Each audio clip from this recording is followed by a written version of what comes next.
परमांचा एक अभंग आहे की हे 8 तास, त्याप्रमाणे 8 तास आम्ही केला होता की आम्ही जे काही सभासदांना 17 लाखाचे 21 लाख करायचे होते, 50,000चे 1 लाख करायचे होते, म्हणजे किती 10,000चा करायचा होता. एवढा मोठा 15,200 सभासदांपर्यंत ते निधी पोहोचवायचा होता. तो निधी कुठेतरी शॉर्ट पडत होता. शॉर्ट पडत असताना जोशी सरांकडे आम्ही गेलो, खूप प्रयत्न केले. जानेवारी पासून ते मार्च एप्रिल पर्यंत आम्ही प्रयत्न केले, पण आम्हाला कुठंच नाही मिळत नव्हता.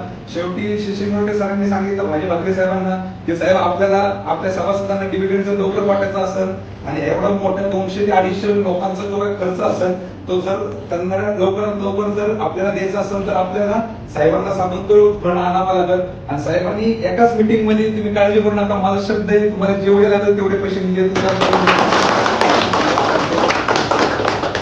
तसंच साहेबांनी आता सांगितल्याप्रमाणे हाऊसिंग लोन आणि जे काही इतर आहे ते विशेष ह्याच्यामध्ये कार लोन जे विशेष बाबीमध्ये जे काय बसेल, म्हणजे जसं मिलिटरी मध्ये टॅक्स बेनिफिट असतात, जीएसटी नसतं, हे नसतं, तसे स्पेशल काही रिक्वायरमेंट टाकून ते तुम्हाला देण्याचा प्रयत्न करू. सर आम्ही एक नक्कीच सांगू की पोलीस हा मध्य प्रवाहात काम करत असताना त्याच्या बी भरपूर अडचणी असतात.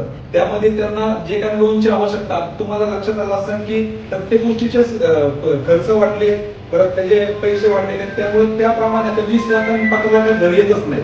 ते कमी कमी 30 लाख 40 लाख 50 लाखाच्या आसपास होतं. ते पण त्यांनी मान्य करून 40 लाखांचे जेवढे जास्त असतं तेवढे आपण नक्कीच आपण कधी